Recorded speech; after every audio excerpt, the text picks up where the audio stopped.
welcome back to this channel. Welcome back to my channel. My name is Atinuke, and I'm super excited to come today to just say, just have a chit chat with my people on this channel. So sit back and roll with me.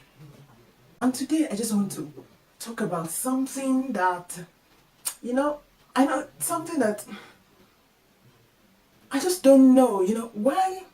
Maybe this is the question I want to ask. Why do people compare themselves to others and put place in a position of in a state of insecurity, And isn't it interesting? Even the Bible says, those that compare themselves to one another, they are not wise. And you find a lot of Christians, huge number of Christians, we still fall into this trap of comparison. Why do we do that? Why do we do that? Even if you are a twin A and twin B, they have their unique DNAs. So you cannot compare A and B. Yes, generally, I would say this all starts from when all of us were growing up, because our parents compare sibling A to sibling B. We are all guilty. I'm guilty too, though I make conscious effort when I find myself there to quickly get out of it. But at the same time, I'm not saying healthy competition is not great, but when it gets to the point where you're not acknowledging the gift or the uniqueness of the other person that you're trying to use to compare to someone that you want him or her to emulate, that becomes unhealthy and it is not progressive, I would say. So why do we compare? It is so wrong to compare A to B. A and B, we have different journeys. A and B might even come from different cultural backgrounds. And I even find it, I see it in workplaces, maybe because because of the country where I am. You want to judge me by your standard? Excuse me? No. And why should I judge you too by my standard? For instance, one thing that when I came to this country, honestly, really put me off was an event that I went to. I think I'm going to do a video on that. An event that I went to at the first place that I worked. That was my first cultural shock that I had. At that time, I was like, why do they do things like? Over time, I realized that is the cultural setting in this place, and it has been working for them.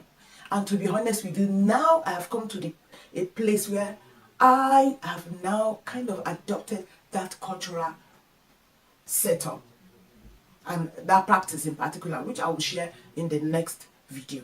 Yes, but back to what we are talking about. Why do we compare ourselves to other people? Or we want to. I'm not saying you should not see something in somebody and you really want to be that. You love that thing, you want to aspire to be that thing. I'm talking about when all the time, when that person has achieved something, you are striving to always achieve that thing. Do you know whether that thing is actually good for you? It might be, yes, maybe it's good. It might be good, but it might not be beneficial for you. Your own walk in life might be completely different from his or hers. So why do you want to be somebody else's? Why do you want to take somebody else's lane or go on somebody else's journey? For instance, if you are a speaker, natural speaker, I'm not one. If you're a natural speaker and you like to just talk and talk and talk, and I find you wherever you go, because that's your natural space, that's your comfort zone, you always talk. You're not talking because you want attention. It is by default. That's your natural default place. And because I love the attention you will get, I now decide that anywhere I find myself, I want to always talk. It is not a natural default for me. I might find myself burning my fingers. I might find myself doing things out of place. I might find myself saying things that are not in sync. People that are natural speakers, along the line, they would have picked up things that they will know that will sit, that they will say that will sit well with people. But you, that you're just struggling, all because of your motive that is not right, because you want attention. There will be something about you that is natural with you. That's you just need to discover and make sure you stay in that place very well. Fine-tune that thing that God had given to you.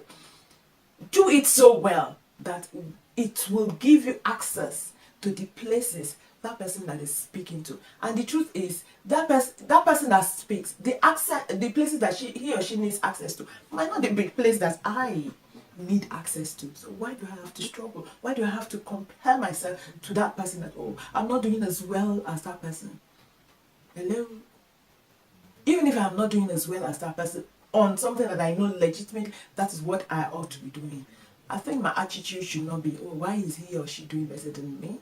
I think my attitude should be, what can I learn from him or her that will help me to do as good as he or she is doing? Not to compete, not to be comparing myself to the point of competition. I'm not saying healthy competition is great when you're looking for people that are better. Healthy competition is intentionally looking for people that are better than you, so that you know that when you find yourself in their space all the time, most of the time, it inspires you, it stretches you to want to be like them. The purpose you're putting yourself in this space, it's not because you want to you want to make sure you have what they have. No, it's because you want to grow. It's for personal development. I hope this makes sense, and that will help us in our marriages. There's no competition, man and woman. Hello, husband, wife, stay in your lane. God has given you what is unique to yourself. Brothers and sisters, stay in your lane. Complement one another. The gift that A has, twin A has, twin B might not have it. God has given them different things because He has released us here on earth for different purposes, and He has equipped us with what we need. He's not going to equip me with what you need, and neither will He equip you with what I need. He will give me what I need to fulfill my purpose. So I just need to stay in my lane. I would admire you. And the way you can actually start knocking yourself, because we all find ourselves in that place, especially in that place of insecurity, when you see somebody that's got something that you don't have. When negative feeling want to creep in, guess what? Appreciate that thing in that person. It kills it. If it is about the person is always dressing well and all that, I'm not being materialistic here. I just always commend that person genuinely, actively genuine, because tell yourself, yes, I'm feeling insecure here, but I don't need to be insecure. I don't have it and I can afford it, but let me appreciate the person who has got it. And even if it is in the place of work, you can see somebody that is striving, to do better. Encourage that person. You don't have to. The person might be putting you in a place of, because you have decided you don't want to improve yourself. Don't hate on that person. Don't hate on that person. And don't feel bad around that person. It's either you allow that person to inspire you, but commend that person. Appreciate that person. The whole point of this is to make sure that you too, you become a better person. And don't forget, it is what you throw out there to others that is coming back to you in multiple fold. So what are you throwing out to others? Do you want people to feel like that and be like, what is wrong with him or her? Yes, that's all I have to share this time. So I'll see you in my next video. And if there's anything you really want me to talk about, please feel free. I am going to talk about it. So until next time, still on this channel, my name is still Atinuke. So, bye.